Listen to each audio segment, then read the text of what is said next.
Il ne faut pas grand-chose pour changer votre vie. Vous n'avez pas besoin de faire de grands changements. C'est une fausse croyance qui nous empêche de faire des efforts.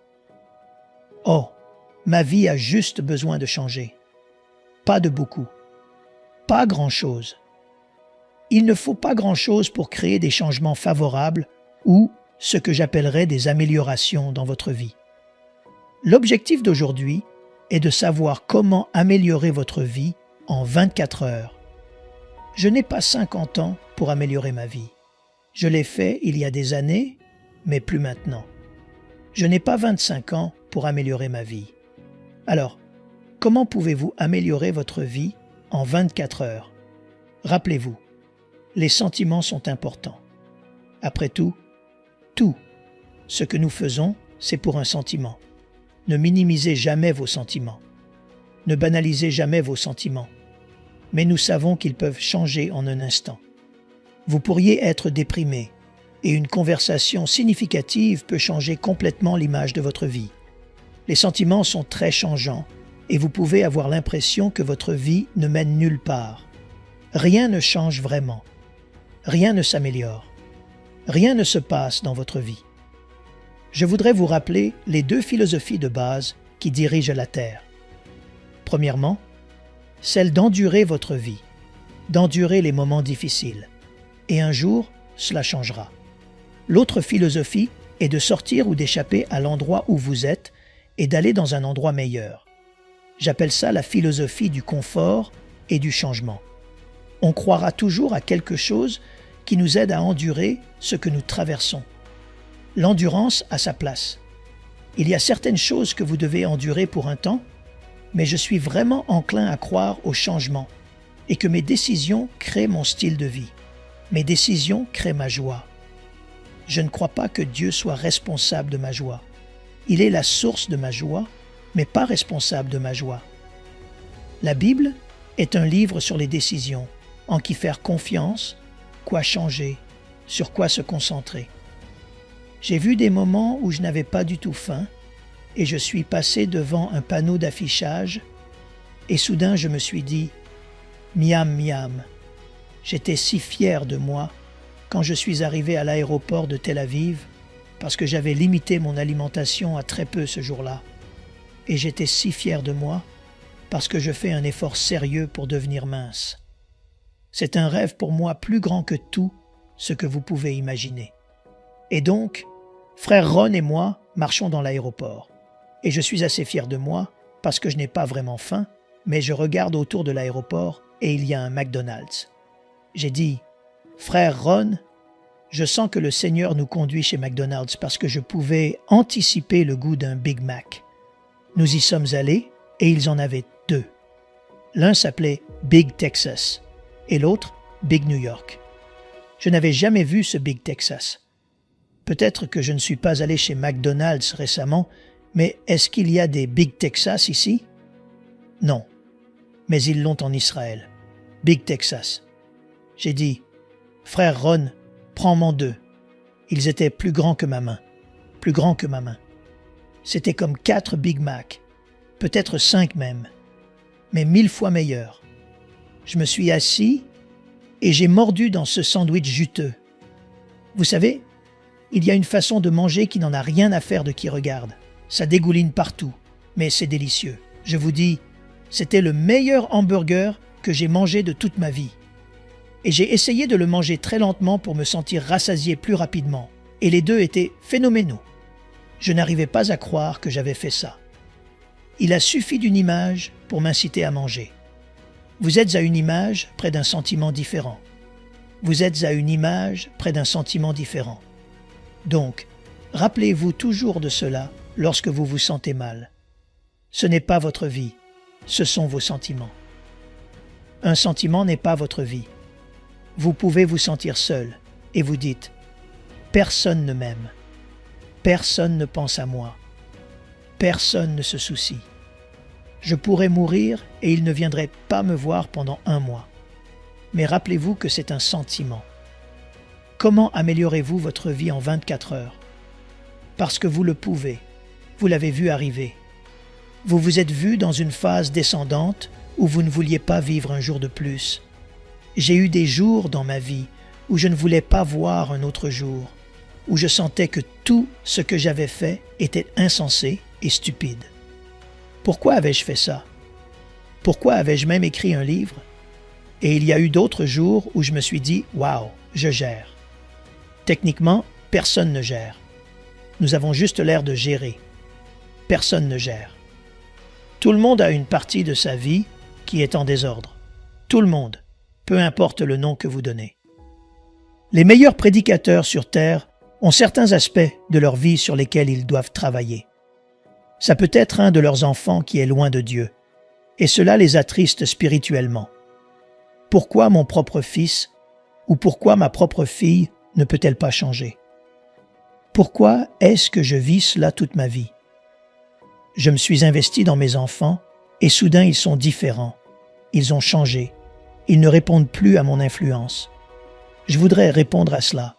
Je veux juste m'assurer que vous réalisez que vous êtes un investisseur secondaire dans votre vie. Dieu a été le premier investisseur dans votre vie. Dieu vous a sculpté, vous a créé, mais vous êtes le numéro 2. Dieu a investi plus en vous que vous ne le saurez jamais, plus que vous ne le découvrirez jamais. Et c'est votre responsabilité de découvrir ce que Dieu a investi en vous. Quels dons? Quelles aptitudes? Qu'est-ce que Dieu a investi en vous? Lorsque quelqu'un veut créer une entreprise, il cherche généralement des personnes qui investiront. Ils établissent un plan. Vous pouvez investir 10 000, 5 000, 50 000 $, et il y a des franchises où si vous voulez avoir la gestion d'un McDonald's, ça peut être un demi-million ou 1 million. Je me souviens de quand c'était à 200 000 $.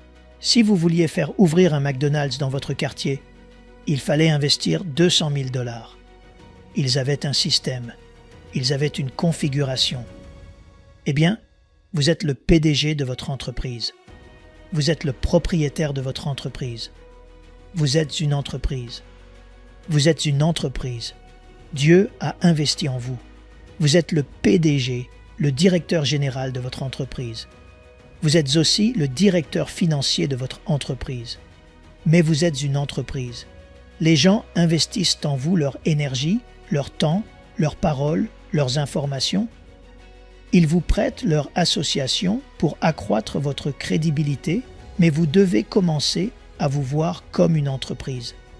Vous devez vous voir comme une entreprise. Vous êtes le président de votre entreprise. Vous êtes une entreprise. Vous investissez du temps. Vous augmentez la valeur de votre entreprise. Nous voulons parler aujourd'hui de la façon dont vous améliorez votre vie en 24 heures. Je vais vous donner comme un buffet. Vous n'avez pas à faire tout ça aujourd'hui. Quand vous allez à un buffet, si vous êtes comme moi, vous voulez vraiment tout. Et si je ne mange qu'une assiette à un buffet, j'ai l'impression qu'ils ont gagné. Donc, j'y retourne plusieurs fois pour avoir l'impression d'en avoir eu pour mon argent. J'ai pris le dessus sur eux. Eh bien, parfois vous ne pouvez pas tout manger. Donc, je vais vous donner quelques petites choses qui, je pense, amélioreront une journée.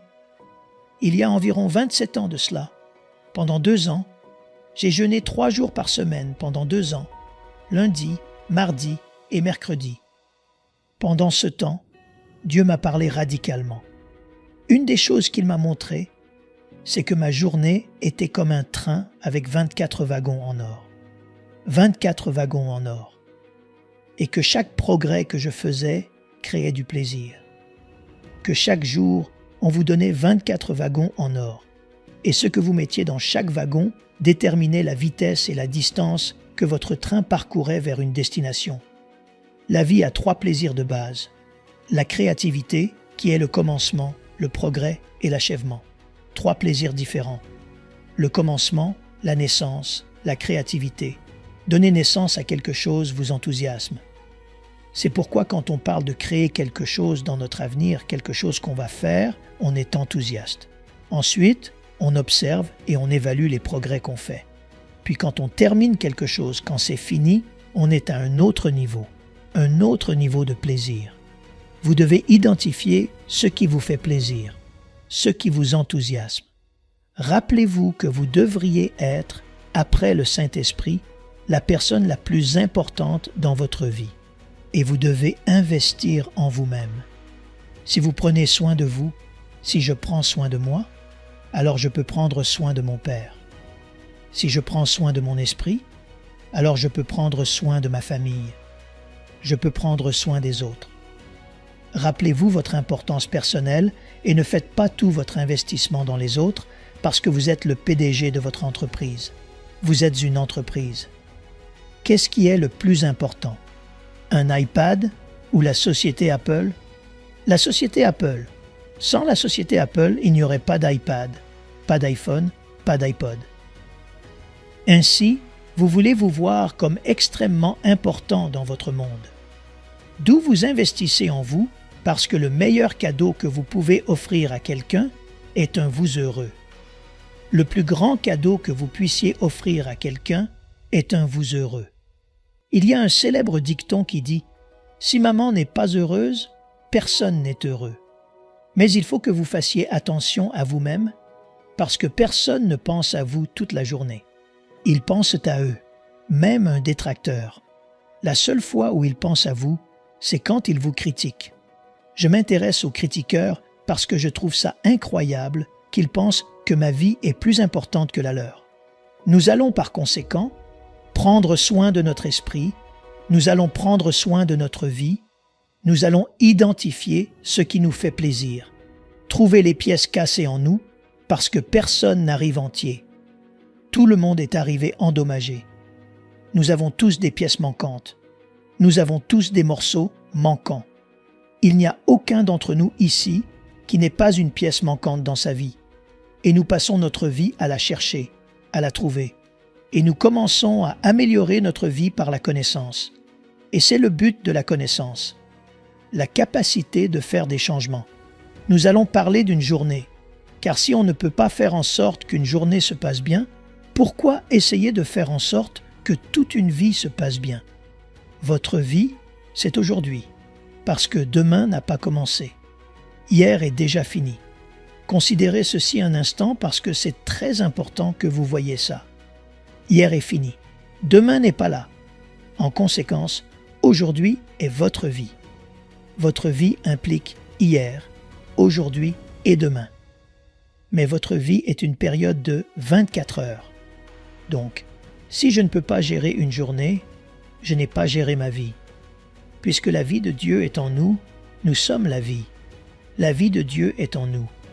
Quelqu'un interrogera, « Comment la vie te traite-t-elle » Que veux-tu dire par là? Tu veux dire comment est-ce que je me traite? Parce que je décide de mes succès.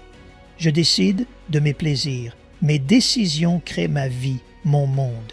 La Bible est un livre sur les décisions.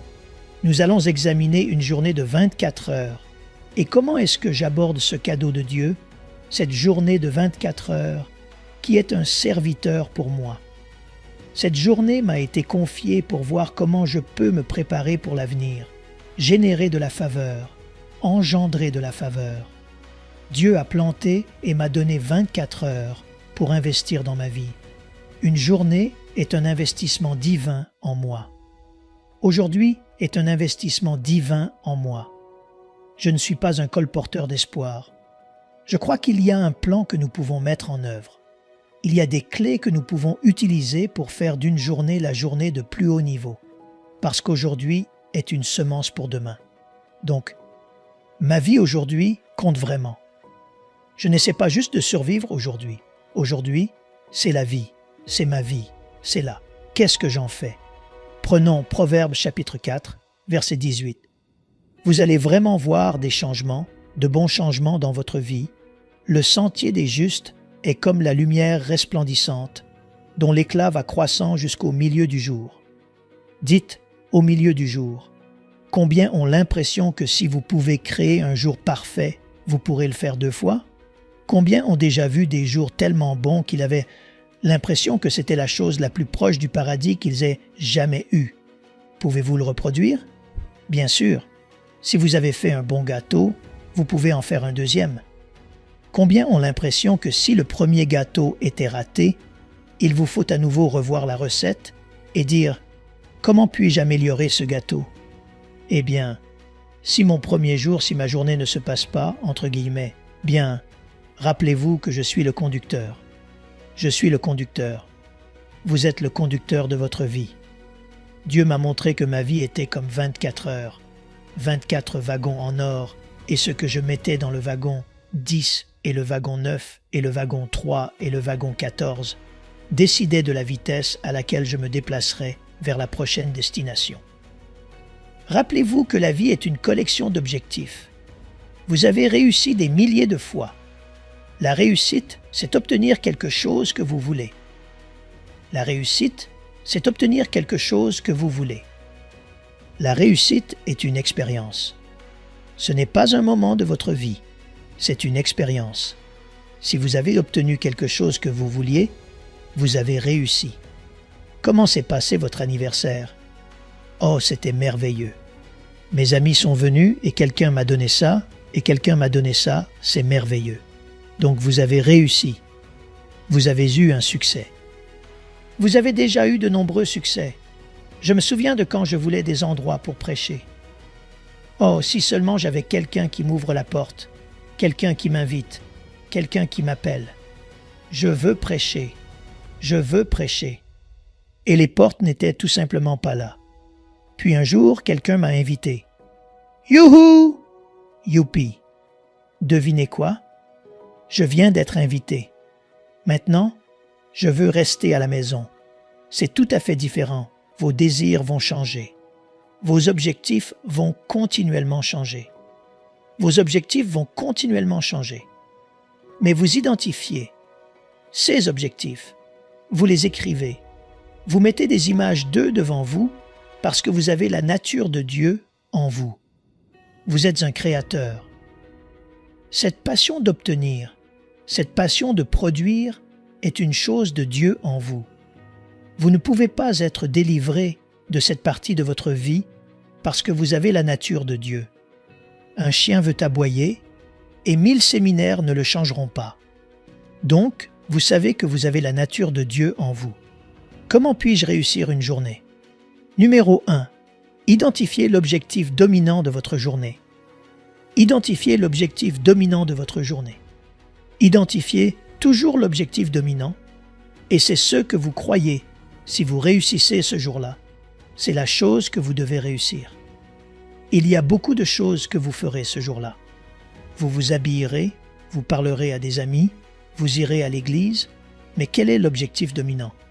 Quelle est la seule chose chaque jour qui, si vous l'accomplissez, fera en sorte que la journée soit réussie? Identifiez-en un. Oh, j'en ai 10. Je sais que j'en ai 150. Mais quel est l'objectif dominant d'aujourd'hui? N'essayez pas de vivre le futur aujourd'hui. Ne tirez pas de main dans aujourd'hui. Quand Dieu a terminé son premier jour de créativité, la Bible dit qu'il a regardé ce qu'il avait fait. Par conséquent, vous savez que l'une des choses que vous devrez faire est d'apprendre à célébrer une journée. Et à la fin de cette journée, regardez ce que vous avez accompli. C'est ce que j'ai fait. C'est pourquoi il est très vital que vous documentiez chaque petite réalisation pour apporter de la gratification. Rappelez-vous, vous êtes responsable de votre plaisir. Dieu n'est pas responsable de votre plaisir. Vous l'êtes. Que doit-il se passer aujourd'hui pour que j'ai l'impression que cette journée a été réussie? Je me souviens quand j'avais des amis qui venaient chez moi. Ils étaient d'un autre pays. Il y avait tellement de choses à faire et je pensais « Oh là là, je n'ai vraiment pas le temps de m'arrêter ici pendant 2 heures, de prendre des photos, de signer des livres, de prier avec eux. Je n'avais pas vraiment le temps, mais j'ai regardé tout ce que j'avais prévu cette journée-là dans ma vie et j'ai dit « C'est l'objectif dominant d'aujourd'hui.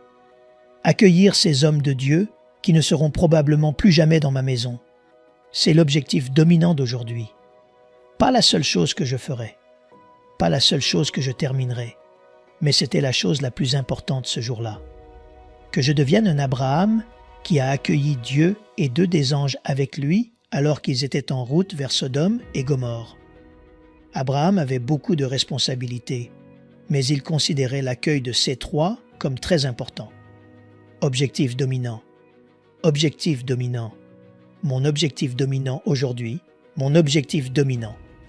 Je vais enseigner sur Internet. Je ferai des vidéos de 7 minutes et de 2 minutes. Je ferai un tas de choses. Je prendrai l'avion pour parler pour Benny Hinn demain soir à Los Angeles. Mais c'est demain. Demain matin, Dieu me donnera la manne pour demain soir. Dieu ne m'a encore rien donné pour demain soir. Pourquoi? C'est ma journée. Mon but principal aujourd'hui est d'être avec ma famille, de vous regarder en face en partageant avec vous des moyens d'améliorer votre vie en 24 heures. N'essayez pas de tirer le passé dans aujourd'hui. Ne tirez pas le futur dans aujourd'hui. Choisissez une chose par jour qui, si vous l'accomplissez, aura été une réussite. Juste une chose. John Kluge, le milliardaire, a dit quelque chose, et j'y pense beaucoup parce que c'est une de mes faiblesses. Il a dit « J'ai vu autant de personnes échouer parce qu'elles tentaient trop de choses que parce qu'elles n'en tentaient pas assez. » Il est possible qu'en essayant de tout vivre et de tout comprimer en une journée, vous ressentiez chaque jour la complexité de votre vie et que vous ne goûtiez pas au plaisir. C'est comme avaler de la nourriture sans avoir le plaisir de la manger. Si vous voulez goûter cette nourriture en goûtant la vie et en savourant le présent, choisissez un objectif par jour. Un objectif par jour. Numéro 2. Considérez aujourd'hui comme un investissement de préparation pour demain. Considérez aujourd'hui comme un investissement. Quelque chose que vous faites aujourd'hui créera une récompense demain.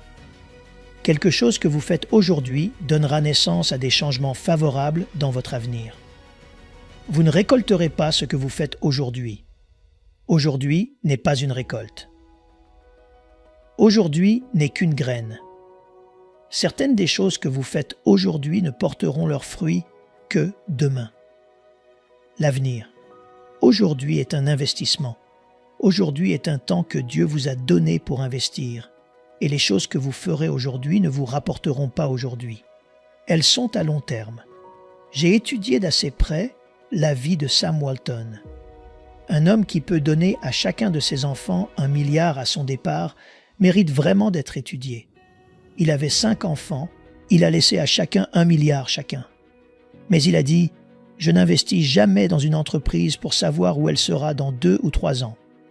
J'étudie cette entreprise pour savoir où elle sera dans 10 ans. Et si c'est là où je pense qu'elle devrait être dans 10 ans, j'étudie les progrès, j'étudie la prise de décision des dirigeants de cette entreprise. C'est à long terme. Une partie d'aujourd'hui est une graine, afin que je puisse entrer dans la moisson dans un mois. Elle m'attendra. Aujourd'hui n'est pas le jour de la récolte. Aujourd'hui n'est pas toute la récolte. C'est une partie. Numéro 3. Nommez le thème de la journée. Nommez le thème d'aujourd'hui. Mon thème pour aujourd'hui est la guérison. Guérir l'esprit chagriné en nous. Je nomme un thème chaque jour. J'ai appelé jour où tous ces prédicateurs sont venus chez moi, le jour d'hospitalité. J'ai fait beaucoup de choses ce jour-là. J'ai écrit des chèques, j'ai fait beaucoup de choses ce jour-là, mais c'était le thème de la journée. Créez un thème pour chaque jour de votre vie. Aujourd'hui sera un jour d'apprentissage. Aujourd'hui va être un jour de faveur où je sème de la faveur partout. Aujourd'hui va être un jour de gentillesse. Aujourd'hui est le jour de la gentillesse et il va y avoir une onction sur moi aujourd'hui pour une gentillesse incroyable envers les autres et ça va être une semence que je prodigue dans mon environnement. Vous nommez le thème du jour. Qu'est-ce que ça fait? Ça fait plusieurs choses. Par exemple, cela réduit votre champ d'action. Vous ne vivez pas la journée à fond. Avez-vous déjà eu une maison tellement en désordre que vous ne saviez pas par où commencer pour la nettoyer? Combien ont déjà eu leur maison en désordre? Avez-vous déjà entendu quelqu'un dire « Je ne sais pas par où commencer, je ne sais pas par où commencer ». Quand vous nommez le thème d'une journée, vous désencombrez immédiatement votre esprit, vous désencombrez votre vie, vous désencombrez votre journée. C'est la focalisation d'aujourd'hui. C'est mon champ d'action. Vous ne pouvez pas prendre des décisions du mercredi avec la manne du jeudi. Vous ne pouvez pas prendre une décision du mercredi avec la manne du jeudi. Dieu vous distribue quelque chose chaque jour. Il vous donne quelque chose de frais, quelque chose de nouveau. Même ses compassions se renouvellent chaque matin comme vous le savez. Lamentation 3 versets 22 et 23. Numéro 4. Prophétisez votre journée. Prophétisez votre journée. Je me suis levé ce matin, me suis assis au bord de mon lit et j'ai commencé à prophétiser ma journée. J'ai commencé à dire à ma journée comment elle allait se passer. Voici comment tu vas fonctionner pour moi. Voici ce qui va se passer. Et vous le faites avec votre bouche. Une pensée n'est pas une déclaration. Une pensée n'est pas une prière. L'inquiétude n'est pas une prière. Alors j'ai prophétisé en déclarant comment serait ma journée. Voici ce qui va se passer à 11 heures. Voici ce qui va se passer à midi. Et voici ce qui va se passer à 3 heures. Et voici ce qui va se passer. Alléluia. Prophétisez votre journée. Je ne travaille pas pour ma journée est mon serviteur. Prophétisez votre journée. Si vous prophétisez votre journée pendant 31 jours, vous allez soudainement avoir le sentiment de pouvoir sculpter votre vie. Alléluia. La vie est là où vous choisissez vos propres cadeaux. Combien de gens vous donnent des cadeaux que vous ne pouvez pas utiliser? Des cadeaux que vous n'aimez pas. J'ai vu ça et j'ai tellement aimé que je l'ai acheté pour toi. Eh bien, je n'en veux pas. Je ne l'aime pas. Mais Dieu vous donne une journée pour choisir les cadeaux que vous voulez ouvrir ce jour-là. Je prophétise mes journées. Je n'en ai jamais parlé. Je n'en ai jamais entendu parler. Dieu a commencé à me pousser à prophétiser ma journée. Dites à votre journée ce qui va se passer. Eh bien, je ne sais pas ce que l'avenir me réserve. Eh bien, qui avez-vous mis? Numéro 5. Intercéder pour 3 personnes. L'intercession ne signifie pas que l'on se perd dans les secousses et les chutes. L'intercession, c'est juste quand on s'accorde avec Dieu pour la vie de quelqu'un. Une personne augmente 10 fois la force d'une autre. J'ai des photos sur mon mur et j'ai prié pour des personnes spécifiques. J'ai prié pour mon frère David ce matin. J'ai prié pour ma sœur Flo. J'ai prié pour mon frère John et je les ai appelés par leur nom. Il y a des photos sur le mur dans mon lieu secret. Je n'ai pas besoin de me tortiller partout ou de tomber par terre en faisant cela. Si Dieu peut créer un univers entier de sa bouche, et que Jésus nous dit que nous ferons de plus grandes choses que lui, alors tout est possible. Jésus a dit que j'accomplirais plus que lui. Oh frère Mike, c'est un peu arrogant. Non, c'est scripturaire.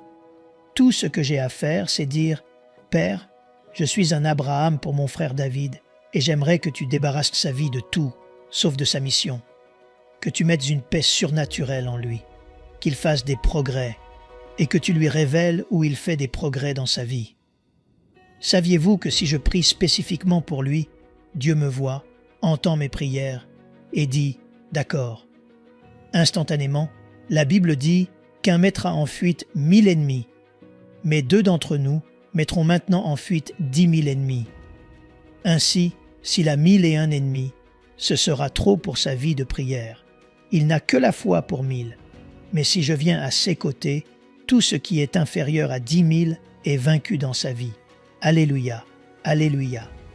Maintenant, s'il a 11 000 ennemis contre lui dans le monde spirituel, il aura besoin d'un 3e d'entre nous. N'est-ce pas puissant? Susan Wesley avait 17 enfants. Le premier jour de chaque mois, elle passait toute la journée avec un de ses enfants, le plus âgé. Puis le 2e jour, elle prenait le 2e, plus âgé. Et les 17 premiers jours de chaque mois, elle passait une journée entière concentrée sur cette personne. Je pense qu'on essaie d'en faire trop. Je pense que vous devez réduire votre focus à 3 personnes ce jour-là. Je vais prier pour 3 personnes par jour. Le lendemain, je peux en prendre 3 de plus. Le jour suivant, j'en prends 3 de plus. Mais je sais que quand je parle à Dieu et que je lui demande de s'impliquer dans la vie d'une personne, pouf! Instantanément, une nouvelle onction et une nouvelle grâce vient sur eux. Ne banalisez jamais le pouvoir de l'accord. Numéro 6. La 6e façon d'améliorer votre vie en 24 heures est d'accepter l'humanité chez les autres. Accepter l'humanité, le caractère humain des autres. L'homme le plus pieux de la terre a un côté humain, un élément humain. Regardez Élie, il pouvait dépasser des chars, courir à 35 km à l'heure, mais quand il a entendu que Jézabel le recherchait, il a dit « Dieu, j'aimerais mourir aujourd'hui. Je veux qu'aujourd'hui soit mon dernier jour sur terre. » Michée 7, verset 4 nous dit que le meilleur homme sur terre est comme une ronce. Jérémie 9, verset 2 le dit autrement. « Oh, si j'avais au désert une cabane de voyageurs, j'abandonnerais mon peuple, je m'en éloignerais. Car ce sont tous des adultères, c'est une troupe de perfides. C'est dans votre Bible. Dieu, je préfère diriger un motel que prêcher le reste de ma vie. » Il a dit ça. Il faut accepter l'humanité de chacun, car chaque personne ici a une partie brisée dans sa vie, chacun d'entre nous. Je les accepterai parce qu'on n'est jamais délivré de son humanité. 10 000 pasteurs peuvent prier pour vous et vous mettre dans une baignoire d'huile d'olive, mais votre humanité ne partira jamais. C'est ce qui nous garde humbles devant le Seigneur. C'est ce qui nous fait tendre vers Dieu. C'est ce qui nous fait nous entraider. Nous devons accepter cela. Vos enfants sont des humains. Ce sont des humains. Papa a dit quelque chose un jour qui m'a vraiment aidé. Il a dit, quand vous réalisez à quel point il est difficile de vous changer vous-même, cela vous donne une grande compassion envers les autres. Nous regardons les gens, nous regardons dans les films, le gens accro à la cocaïne ou toute autre drogue, et nous disons « sont-ils stupides ?» Mais regardez les problèmes que vous et moi avons avec les biscuits au fromage Cheez-Its. Moi, je suis là assis et je regarde tout ça en disant « qu'est-ce qui ne va pas chez vous? Vous ne savez pas que ça va vous tuer ?» Quand de mon côté, j'ai commandé 2 Big Texas, ça m'a vraiment frappé. Je me suis vu assis là à penser « comment cette personne peut-elle faire ça à son corps ?» Et puis, j'ai réalisé les choses que j'essaie de changer dans ma vie. Et je me suis dit « waouh, ça c'est leur faiblesse. C'est juste une faiblesse différente. » Je vois des hommes si fiers de leur femme et je me dis « comment peux-tu être fier d'être vu avec elle ?» Mais il l'est. Avez-vous déjà vu quelqu'un fier de son partenaire? Et vous vous êtes dit « waouh, il a su voir en elle quelque chose que je n'arrive pas à voir. » Mais elle lui suffisait, il lui suffisait. L'humanité en nous est mortelle. C'est ce que nous conquérons constamment, mais il faut que nous acceptions cela chez les autres, en disant « c'est un être humain ». Nous regardons les personnes célèbres. Je regardais Larry King, intervieweur Johnny Depp hier soir.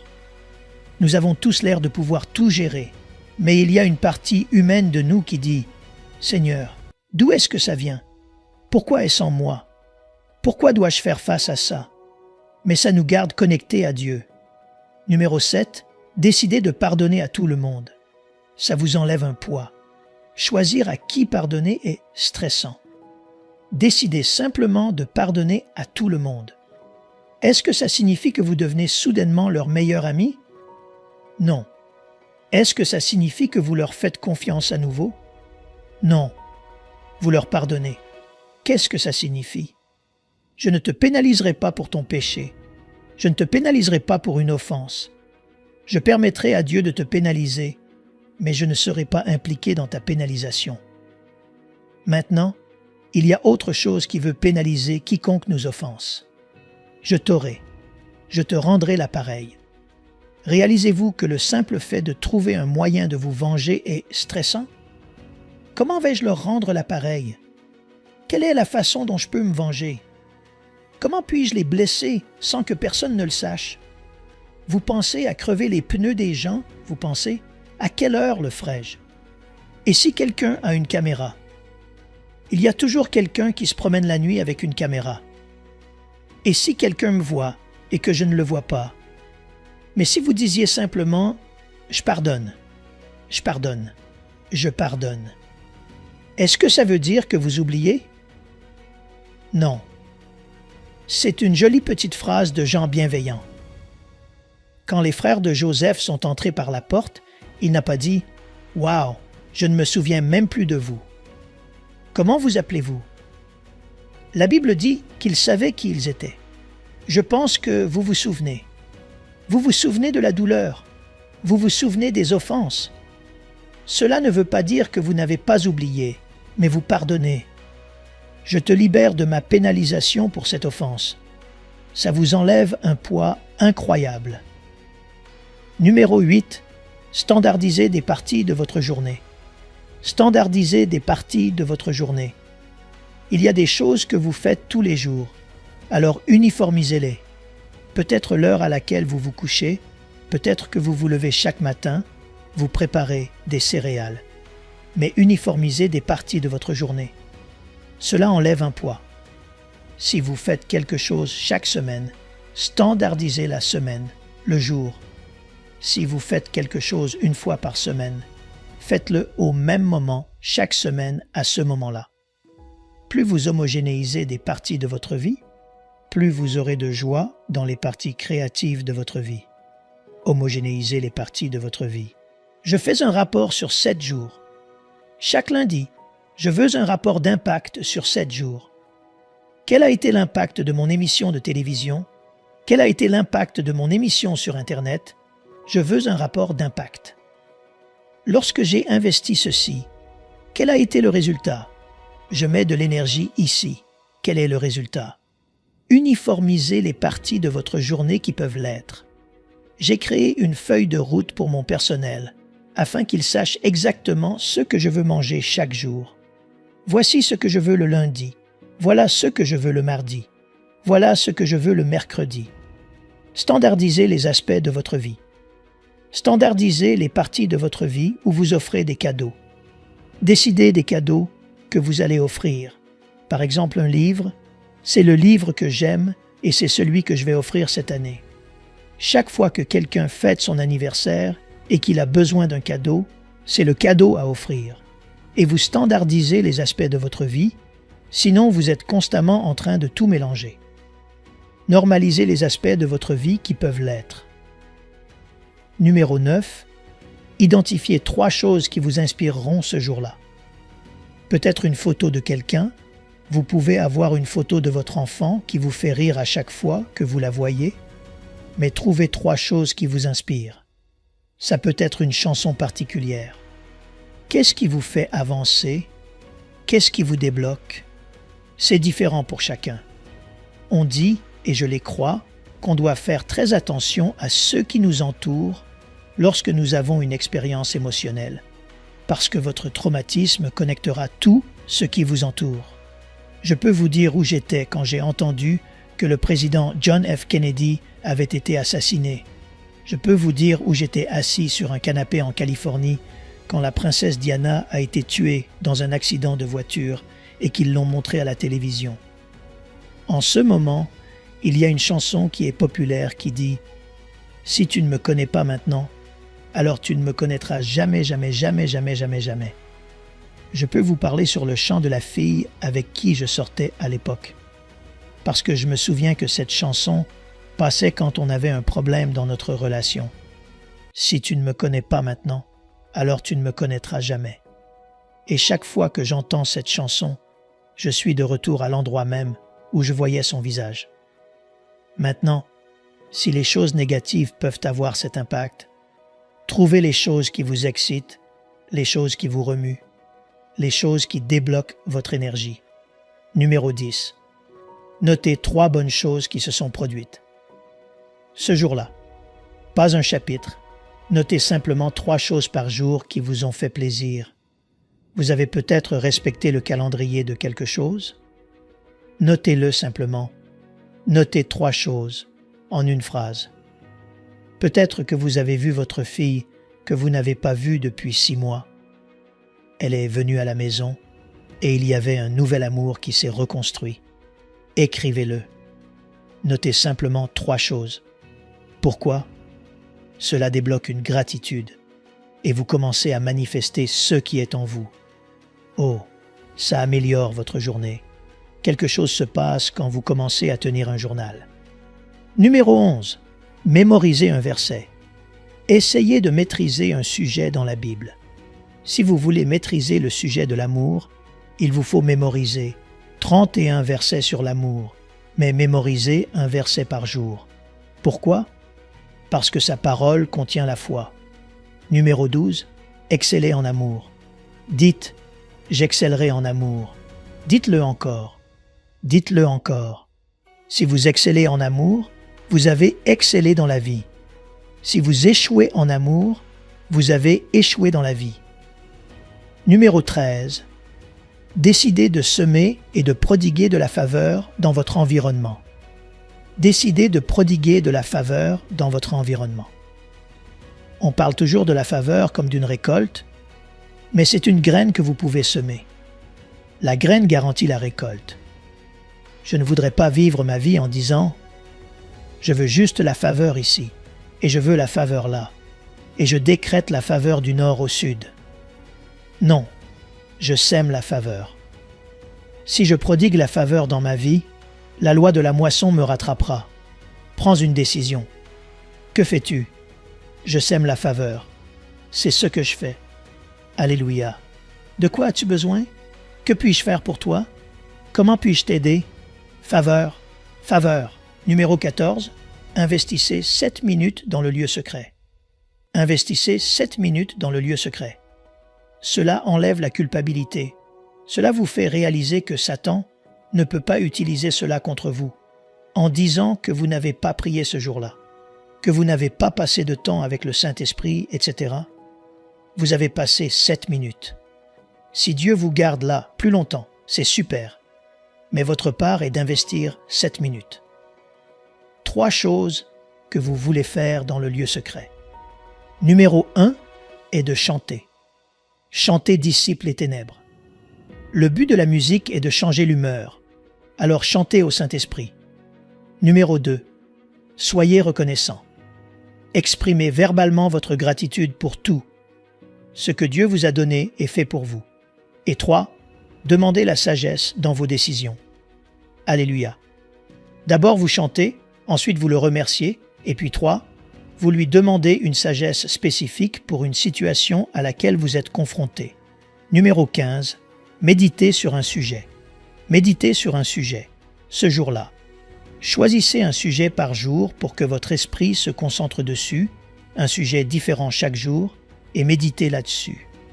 Choisissez un sujet et dites « C'est mon sujet aujourd'hui ». Pourquoi? Cela crée instantanément du plaisir et des progrès. Numéro 16. Décidez d'être un semeur ne serait-ce qu'un jour. N'attendez pas que quelqu'un vous appelle. Appelez quelqu'un. J'ai pensé à toi. Je veux juste prier pour toi. Décidez d'être un semeur. Numéro 17. Concentrez vos efforts sur le champ qui vous a été assigné. Ne vous impliquez pas avec les enfants des voisins. Concentrez vos efforts sur votre maison. Ne rendez pas visite aux autres dans le but de découvrir leurs faiblesses. Dites à haute voix avec moi. Je concentrerai mes efforts sur le champ qui m'a été assigné. Dites-le encore. Dites-le encore. Numéro 20. Le repos. Le repos est la graine de l'espérance. Dieu considérait le 7e jour égal à tous les autres jours qu'il avait créés. Regardez ce que Dieu a pu faire en un jour. Mais le 7e jour, il a dit qu'il y avait quelque chose d'égal à tout ce qu'il avait créé. Et c'est le repos. Le repos.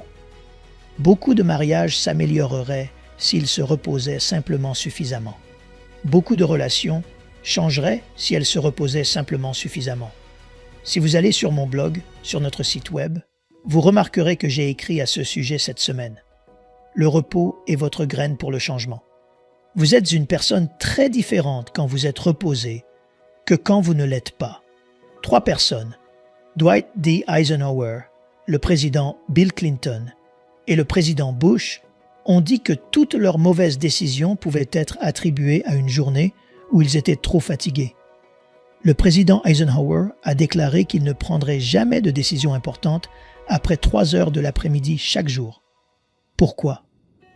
La fatigue engendre de mauvaises décisions dans votre vie. Quand vous êtes fatigué, vous prenez de mauvaises décisions.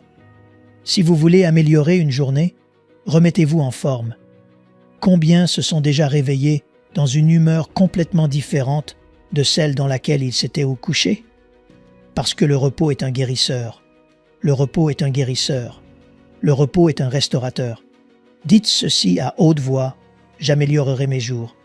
Dites-le encore, j'améliorerai mes jours. Ainsi soit-il. Que Dieu vous bénisse abondamment. Nous aimerions vous donner l'opportunité de faire de Jésus le Seigneur de votre vie. Voulez-vous bien prier avec moi? Dites: Seigneur Jésus, je me repens de mes péchés. Viens dans mon cœur. Je fais de toi mon Seigneur et Sauveur. Et merci Seigneur pour le baptême du Saint-Esprit en moi. Dans le nom de Jésus. Par cette simple prière, nous croyons que le Saint-Esprit vous conduit sur le chemin de la nouvelle naissance.